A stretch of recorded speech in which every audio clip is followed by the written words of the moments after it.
A lot of people watched it, but nobody's watching day to day, all day, unless you're me and just love this stuff. Procedures are okay, but we want to know, where do you stand? And so I think the more that politicians stop trying to be politicians and be people, then that will engage voters. We reject alternative facts, so come on in here and let me educate you on the facts.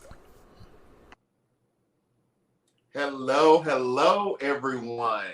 Welcome to another daily political briefing with me, your host, Quentin R. Giles, here on the Q with Q. I am so thankful that you all decided to join me this evening. As you all know, yes, I am still on vacation. I'm in Cabo. I can hear the mariachi band outside, and so after we finish talking and I get you all caught up and we dialogue, I'm gonna definitely go out there and see what the people are talking about. But we're here because so much has happened today. Before we get into everything, let's just lay some ground rules. You all know how I feel. Dissent, not disrespect, right? Dissent, not disrespect. What we want is for everyone to be able to say how they feel, especially in the comments. Whether you agree or not, that is cool, but we definitely do not want to be using harmful language or denigrating language in our dissent. Also, shout out to the people that are listening on the podcast right now. Shout out to the people that are watching on YouTube. Shout out to my Patreon people as well. If you're on YouTube, there is a feature called Super Stickers and Super Chat. Some of you all have done them already before on the previous lives, and I thank you and I appreciate you. That is a way for you to be able to pour into me. If you all do a super comment, your comment will pop up on the screen for all of us to see, and we'll be able to dissect that and work through whatever it is you're talking about. And if you put a super sticker up, then I'm going to post those super stickers as well. Thank you so much. For those not watching or not participating on YouTube, there will be a moment in the show where I put my other information if you'd like to support me by helping me to continue to do this thing full time. Even though I'm out on vacation, I'm still working. This is my job, and the way I get paid is by your help. People funded, baby. I'm funded by the people. We love to see it, love to hear it. Okay, let's get into some things. Because so much has happened, even in the last 10 minutes before I even came on the live. I just posted a video on Instagram where I was talking about Wayne County in Michigan, where Detroit, Michigan is in Wayne County, where the certification of the election was being blocked by a 2-2 vote. Based on quote-unquote voting irregularities and things like that. And I would just call a thing a thing at this point. Like, I don't know why y'all keep coming at black cities. Y'all was mad at Atlanta, Decatur, Georgia. Y'all was mad at Philly, Philadelphia. Now you're mad at Detroit. Why? We don't want Trump. Deal with it. Quit telling me how much you love America and love democracy, and yet Trump and his allies, or people that want to be an ally, keep trying to subvert democracy. Keep trying to put their scale on the thumb as opposed to allowing us, the voters, to exercise our free will in voting. There are literally countries where people do not have this right. And time again, I'll just say Trump and Trumpists and his allies love to talk about how we're the greatest country in the world. Well, let her process go through, okay? Let it play out. Well, I made that video, I think like 10 minutes ago. Like, as soon as I uploaded it, I hear down on the TV that those two Republicans, I guess it was what was it? I didn't even write it down. Anyway, those two canvassers, that's what it were. It's two Republican canvassers and two Democratic canvassers that are supposed to vote to certify the election, but the two Republican canvassers decided no, so it was a deadlock, which meant that the vote certification was going to go to a state board. But right when I posted that video before I came on the live, they decided to reverse that, and now they voted unanimously, probably because the public pressure was building in the sense that there is no real fraud. There is nothing real about what they were saying or what they were trying to propagate to allow President Trump to have a soundbite, or Trumpists, which are, I call those are the Trump supporters, to go out and just continue to make these false allegations and these false claims, stirring up nothing. Maybe this is an effort, to continue to fund the Trump Stop the Steal campaign, where we talk about where they're basically baiting and switching Trump supporters and taking their money when a good amount of that money is not even going to recount the vote or to these litigations or lawsuits that are in the court to potentially overturn this election. So I'm just not understanding. And shout out to Amanda. We got our first super comment of the night. Okay, hey, how you doing, sis? We glad to have you. Glad for you to be here. So I'm just like I'm very over it. I'm very much over it. I think that they just need to stop. Just stop so we can move on with our democracy. Joe Biden will be the president. Kamala Harris will be the vice president. And it is what it is, niece. Get over it. Stop subverting democracy. Like, it's just too much. It can be a tad bit too much at times.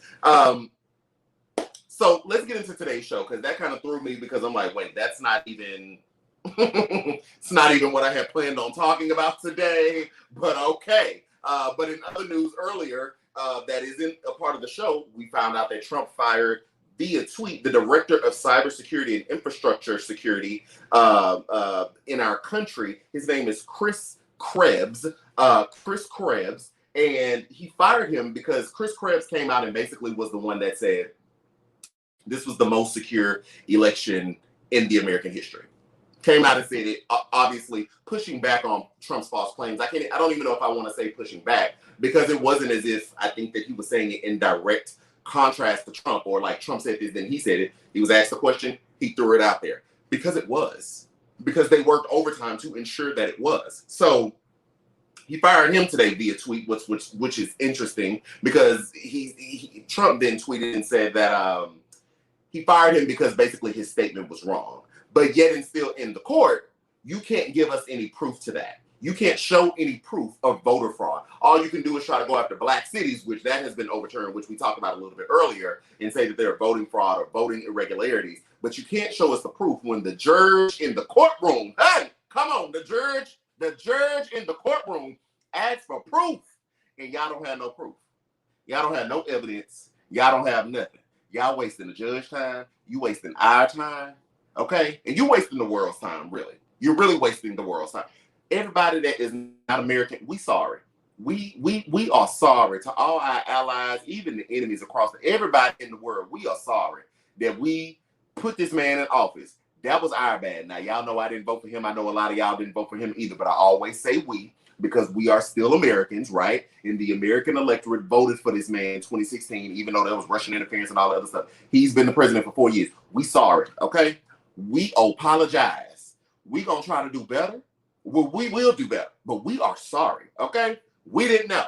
We didn't know it was gonna be this bad. I think we thought it was gonna be bad, but we didn't know it was gonna be this bad. So we sorry. We real sorry.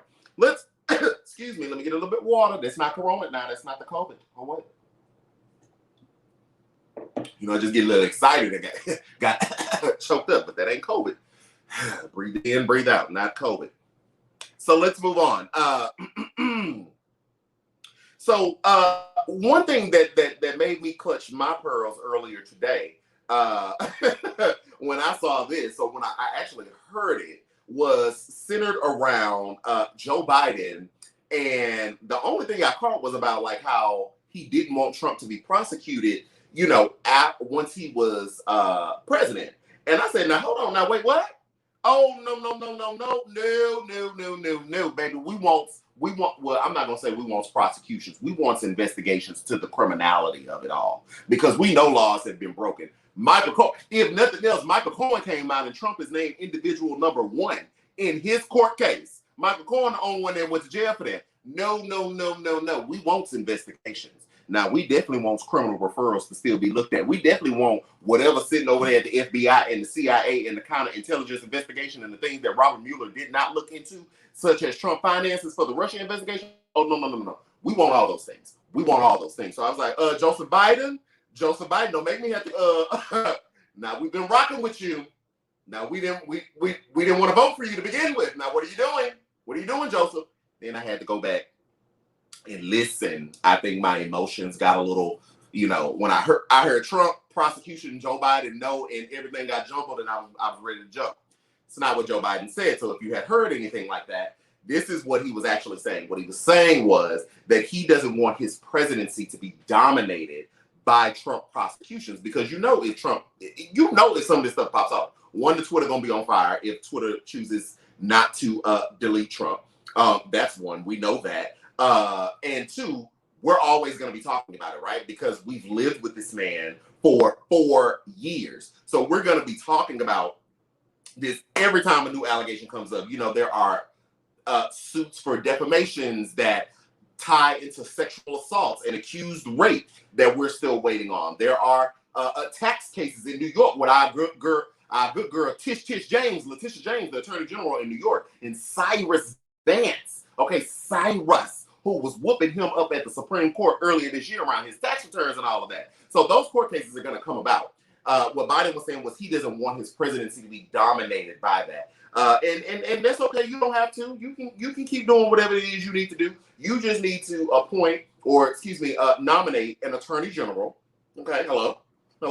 Nominate an attorney general that will go after crimes if crimes have been committed. That's it. We're not asking you to just go off into a political witch hunt. We're asking that if crimes was committed, that they be investigated and taken to the judge or to the jury, and you let those people decide. That's if crimes is being committed, which we've seen before. You got emoluments clause issues that need to come about. We still need to investigate why you gave Jared Kushner a security clearance when the FBI and them wouldn't give him one. Like, there are legitimate concerns and legitimate things to investigate surrounding Trump, this presidency, this administration, his business, like legitimate stuff. So nobody, you yourself don't have to worry about it. You go on down. He said he wants to focus on coronavirus. We want you to do that as well. We need you to do that. So yeah, you do that. You get the task force together. If the vaccines become available, I don't know how I feel about the vaccines, but if the vaccines become available, you get those things, and you go ahead and get it out to the public. But you let the Attorney General and the other people in Congress investigate whatever it is they need to investigate. So in the stream of investigations yesterday, some of you all were in the comments. I saw, and if you see me looking down, it's because I'm looking at your comments right here. Yesterday, I didn't speak about it, but y'all were blowing up the comments about Lindsey Graham and what he was done. I didn't speak about it yesterday, but we're going to talk a little bit about it today with his potential election interference.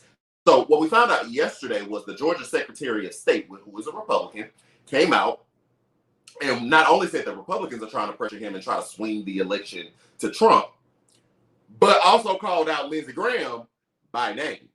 Now, I said, now, what did Lindsey do? What did Lindsey do? Okay, Bria Black says, with the same energy minorities are charged with. Correct. Look into it. Look into that thing. Thank you so much, Bria Black. That's a super comment for everybody watching. That's a super comment. We love to see it. Thank you so much. So Lindsey apparently called the Secretary of State, and there are two versions of the story. There is this Lindsey version of, well, I'm just checking in and, trying to make sure everything is good, especially if we're going to be dependent on mail-in ballots, which I have a point about that. And then there's the version of the Secretary of State who implied that Lindsey was trying to get him to throw ballots out. Now, CNN Manu Raju asked Lindsey Graham today, do you think you ought to be doing that? Now, before we get into Lindsey Graham's point, or what he said, my thing is Lindsey Graham trying to investigate mail-in ballots is so full of nothing, because Republicans traditionally, historically, have been the ones voting by mail. It was this election that this Republican president encouraged Republican voters to go and vote in person. But for years, Republican voters have been voting by mail. So why all of a sudden Lindsey Graham has an issue with mail-in ballots? Is it because Democrats decided to book up and go get them some mail-in ballots? Because your party has been doing that for years.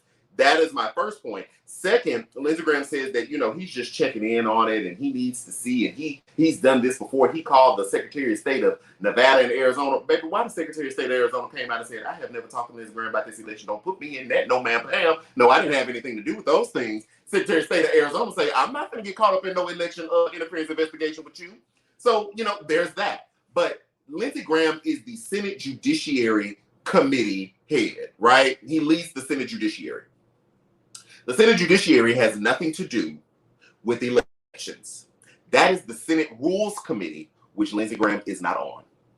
So you going about saying that you are calling for what? It's not your job.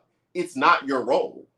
So what it sounds like is you were trying to interfere with the Georgia election because there's a special election, or excuse me, there is 2 runoffs coming up in January.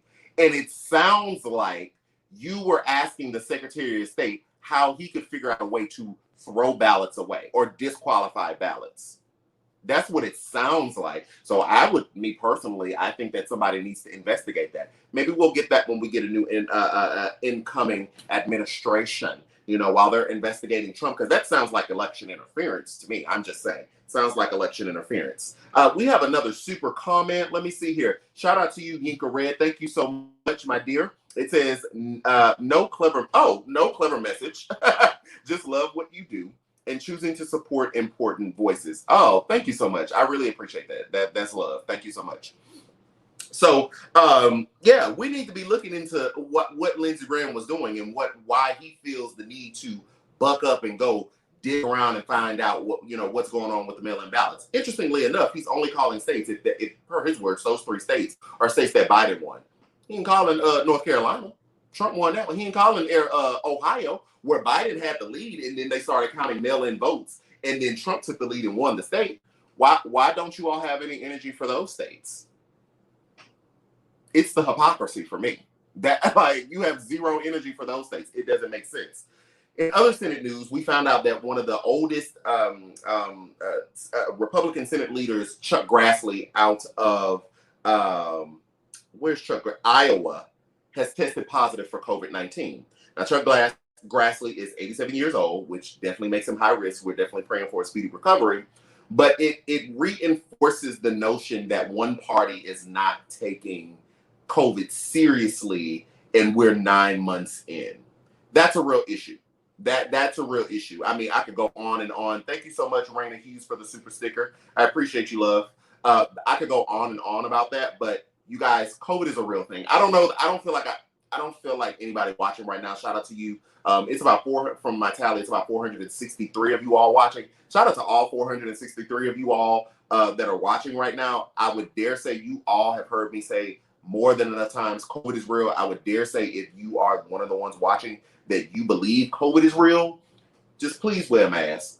I got gloves. My mask over there is my mask. Like, just it's simple. It's simple. But we are praying for a speedy recovery. And my additional prayer would be these people in positions of power, once they get this and come out, it's such a low bar, but still let people who listen to you and who follow you know it's real. I just feel like there's such a responsibility with anybody that's a public what's the word I'm looking for? Not persona, a public person, right?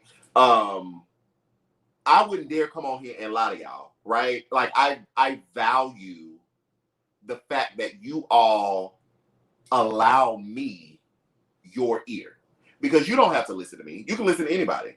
So that comes with a great responsibility. Y'all are elected officials who, some of y'all have found out about COVID and was trading stocks and moving money and all this other stuff, all the while allowing the person at the top to tell everybody it's not that big of a deal. People are dead.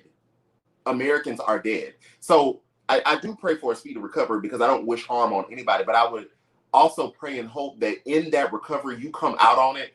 We can't change what you did in the past. You will come out on the other side of it and let your people know who have allowed you to have their ear that it's real and that they should do certain things to protect themselves. Low bar. Just a low bar. That's all I'm saying. Let's move on. Before I get annoyed again. Let's move on. So also today, Zuckerberg and Jack Dorsey, Facebook CEO, let me get a drink. Facebook CEO and the Twitter CEO were down there in front of the Senate today, because people are really upset with social media companies. Elected officials are upset. People at large are upset because of several different things. I'll just tell you what I saw. So the Democrats seem to be more upset that these social media companies are not doing enough to combat misinformation. And what's so interesting is the Republicans seem to be upset that they're being censored. One is upset about misinformation not being regulated or not being stopped. The other is upset about being censored. I dare argue that the one that's being censored, it's not that you're being censored, you're the ones that keep lying. So your stuff is getting flagged, like, you know, you're not entitled to your own facts. You're entitled to your opinion. You're entitled to feel a way about a thing, but you're not entitled to your own facts. So, yeah, that was interesting. But they were on Capitol Hill today. I think the thing is these tech companies now, and this one was, you know, Facebook and Twitter. These tech companies are going to run the risk of Congress actually regulating them, because for so long, the tech companies have said that they are not arbiters of truth, or that they're like not a newsroom. They're just a platform, and people get to display all different kinds of ideas, you know, on the platform. They are not like, you know, a TV show or a newsroom that has certain regulations to where it's certain things they can't air out, or they have to, you know, they'll get fined and all this other stuff. And so that may be where they wanted, like how they started it, but there is no denying that social media, I mean, even I have to attribute, you know, my success, it was on social media. So like, social media is much more, it is a platform, but it has developed into so much more. And so I think that there is an onus on the social media companies to relegate misinformation, seeing as how so many of us, not even just in America, around the world, but so many of us are looking to social media for our facts, right? I already said earlier, like, you're not entitled to your own facts, but people will spew stuff out that are lies, that and like it's facts. So I think there's a two-tone onus. There's an onus on the people to make sure whatever they're consuming is true, right? There is personal responsibility, and there is a responsibility on the supplier, if you will, the platform, to make sure that, you know, fake news and propaganda is not being pushed out on that platform. Because here's my thing. You can't say, you know, we're just a platform, but then you decide, like, I'm gonna say something so heinous. Let's just say somebody is sex trafficking online and live streaming it on Facebook and Twitter. You would rightly take that down, ban that person and the likes, right? So if that's a line, how then is, like, you are picking, the fact that you are choosing where your line is says that you have some type of responsibility, right? Because if you chose to let everything be everything and be like, hey, we're just a platform, we look, then you wouldn't ban certain things that I think that we could all collectively say should be banned. But when you do, this is strictly from a business side, when you do set parameters and ban things, you are now, in essence, taking responsibility for your platform and saying, we don't allow certain things. So if that's the case, if you have a line, how are lies not a line? Like, you're going to have to make it make sense to me. So there is public responsibility on people to fact check what they say. And some people have come back to me, fact check me. I may have misquoted something, and I don't have no problem coming back and saying I was wrong. You know, I have zero issues with that. And sometimes some of y'all DM me after the show, or sometimes like before I started doing these live streams, and say, hey, this also happened too, because I might either forget something, or I might not have caught a part of a story, or something developed and I didn't know. I don't have a problem with that. Please do that. I encourage that we need all the right information. But it is important that, although you all listen to me and I thank you and I love you, that you make sure what I'm telling you is true, right? Like, I don't want to, like, don't just take my word for it. Go and Google as well.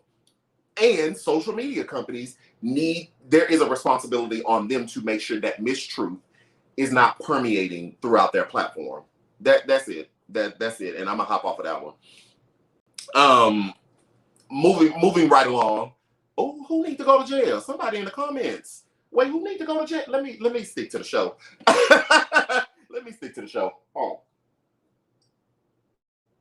Also, so yesterday, I didn't talk about it, but we did learn yesterday that Trump plans to pull troops out of Iraq and Afghanistan and leave about 2,500 troops. Now, that was the story yesterday. Today, we find out, or I found out today, that he wants to do this 5 days before Biden is inaugurated.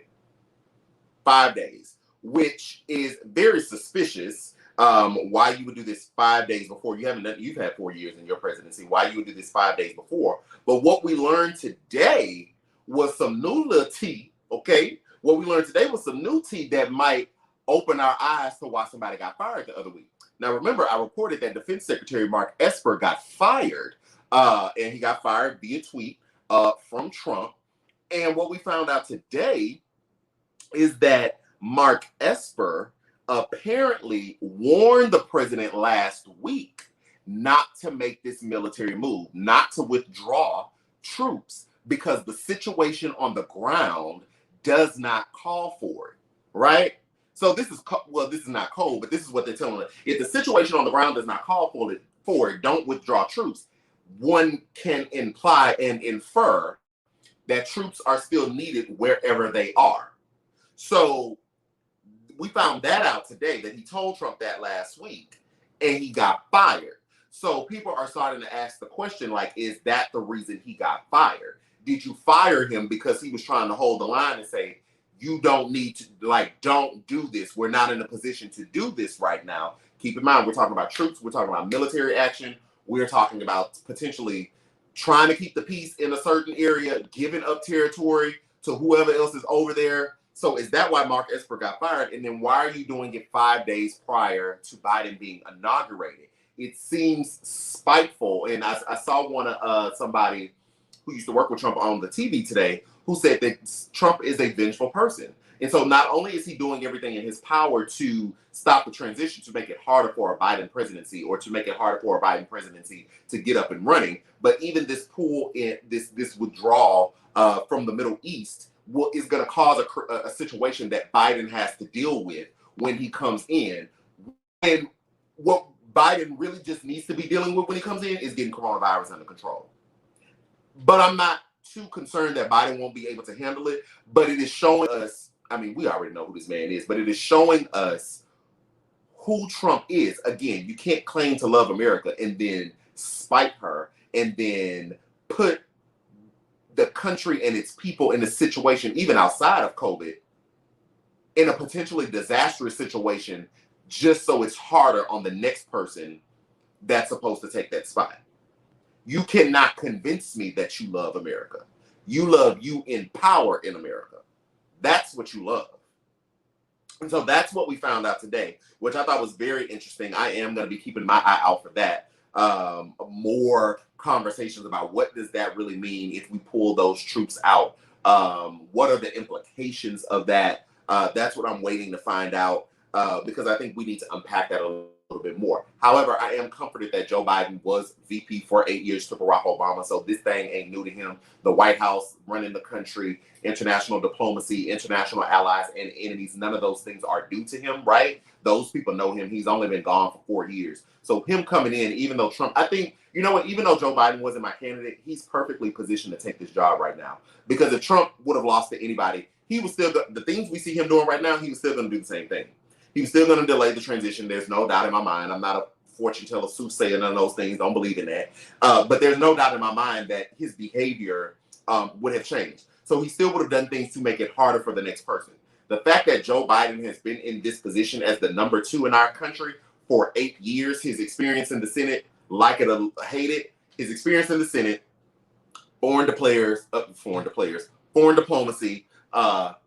making laws, deal making, transitioning to 8 years as the number 2, being literally a heartbeat away from the presidency. Again, foreign affairs, international diplomacy suits him for the perfect person for the position. It really does. And Joe Biden wasn't even my candidate. Y'all know I love Lizzie Girl. Y'all know I love me some Elizabeth Warren. Elizabeth Warren was my candidate. But based on the president we have now and his outgoing temper tantrum, Joe Biden is the perfect person for the time, because he's going to be able to come in day one, no matter all the things that's going to pop off, no matter all the creative things that Trump is going to spur off, no matter all the things that our enemies are going to try to do in this moment of perceived weakness as we transition power. Joe Biden is perfectly positioned because he knows the job. And that's on period. So I'm a little comforted by that. I'm a little comforted that we have somebody that is competent, that can do the job. So I see I had a super comment up. I know you lying, Monica Dixon. Monica Dixon said, Q for President 2024. Y'all know I have told y'all about office, baby. I don't plan on running for no office. I don't plan on running for no office. I like this right here. I like the communication right here. I know AOC does it from time to time. They say she be over there on that Twitch. They say she does the Twitch. But no, I like this right here. I like this constant communication right here, giving you the information, doing it on Instagram, TikTok, Twitter, all those things. I will be back to doing that full time. I said 2 weeks? Yeah, 2 weeks, because I'm here in Cabo until Friday. And then I come back home and, we'll still be doing this. I'm definitely going to keep doing these. I'm really enjoying these lives. I hope that you all, if you're enjoying it too, could you put in the comments, yes, you're enjoying it. You like the lives. Let me honestly know what you think. Do you prefer more of the 1 minute quick Instagram, TikTok type of deals? Do you prefer more of the lives? Do you like a combination of both? I'm always interested in it, in what you all think. I am going to do some more of the lives. I'm really starting to enjoy these, writing out full notes and kind of developing this. I would love to really do a whole show type of vibe. Like, this is kind of a show, but I would love to really improve the process a little bit more. So just let me know in the comments. Let me look through these. I see a super comment right here from Dana McCullough. He wants to start a war to prevent a transition or cause chaos when Biden takes over. Even he definitely wants to create chaos, but even if he did that, the transition would still happen. It would just be more chaotic. It would just be literally more chaotic. I think what we are seeing is a man-child having a full-blown temper tantrum because he lost, and doing everything in his power to make it harder for the next person to come in, and spiting the country that he claims to love so much. That's what he's doing. That great old patriot, make America first, but you are doing things to harm her. But make America great again. Put America first. I think we have another super comment. Thank you for that previous super comment. Thank you, Jacqueline Jackie. She says, Q, the trolls are making you lose people in the comments. The trolls are making you lose people in the comments. Oh, goodness. The QAnon people are here? I did not even see that. Child, we got QAnon people in the comments? Please don't listen to them. Please don't listen to them. Let's see. Love the lies, but come back to TikTok too. Definitely will come back to TikTok. We sure will. Y'all, please, again, what did we say in the beginning of the show? Dissent, not disrespect. So if you see somebody that's in the comments that is disrespecting you or trying to disrespect me, first off, I'm not even paying attention to it. I would urge you all to ignore it. Ignore it. Honestly, I'm not feeding energy into that, because that is not a person that wants to have an educated conversation. That's not a person that wants to have civil discourse. That is someone who traffics in hate. That is someone who traffics in unrealistic expectations. And that is not something that I'm going to give my time, space, or energy to. So I would encourage you all to not get riled up. I know some people have said before they don't like, because I've had this on other comments as well. People don't like when people come at me. I don't know if they have in the comments, but they don't like it and they feel like they want to, defend me. Please don't, because I'm not even going to defend me. I'm not going to do it. So please don't. Now, if you see somebody that disagrees with you, that's totally different. Engage with that person. Disagreement is good. Dissent is good. That's how, people have disagreed with me and have brought my thinking, to something else. Dissent, not disrespect. So, that's all I have to say with that one. Let's see. We got another super comment. Shout out to you. Thank you so much, Shannon Collins. Love the hybrids, live shows, and hot shots to us. Keep up loops in. Or I think that meant keep us in the loops. I surely will keep y'all in the loop. Thank you so much. I will do that. I think I saw another super comment. Tamika Riley says, I hated politics until I found you. Thanks for making it so interesting and fun. Hey, that's what we love to see. That's what we love to see. Yeah, that's what we love to see. I want people to be engaged in politics. I want people to understand what is happening. I want people to know what the people are doing that are in power, so you all can make educated decisions. Definitely, again, don't just take my word. Google the stuff I'm talking about. Get you some other news sources as well, so you can make informed decisions. But we love to see it, Tamika. Thank you so much. We love to see it. And thank you. Shout out to you, Vivian Palmer. I just got your super sticker. Thank you so much. Guys, you know, the super stickers and the super comments, like I said again, those help me to continue to do what I do full time. Also, scrolling across the screen are other ways that you can support if you wish to. I love your support. Obviously, it helps me do this. So thank you. Let me just scroll through these and see what we got. Oh, definitely. I will go through and don't worry about it. I'll be blocking the people that are trolling. So it's not an issue. Again, dissent, not disrespect. So the ones that are disrespecting, don't worry about it, baby. They get blocked. It ain't no problem. Ain't no problem. Let's see. Okay, so Fanika Rogers says, love these lives. Great. We will keep doing those things. We surely will. You know what? And people have asked me, where can they get this shirt? Dream like Martin, lead like Harry, fight like Malcolm. I'm going to find the people that I bought it from. This is not any of my merch. I bought this from a company. But I'm gonna look through my email and see if I can find it, and I'll post it on my Instagram, the Q with Q. I'll post it there, and then y'all can go and purchase whatever it is you need to purchase. Also, if you like to buy any of my merch, that link is somewhere in the comment or somewhere in the description of this live. So, guys, I want to thank you all for participating with me. I want to thank you all for being here. I love doing this. We will be back tomorrow. I will give you a time, and I will see you then. A lot of people watched it, but nobody's watching day to day, all day, unless you're me and just love this stuff. Procedures are okay, but we want to know, where do you stand? And so I think the more that politicians stop trying to be politicians and be people, then that will engage voters. We reject alternative facts, so come on in here and let me educate you on the facts.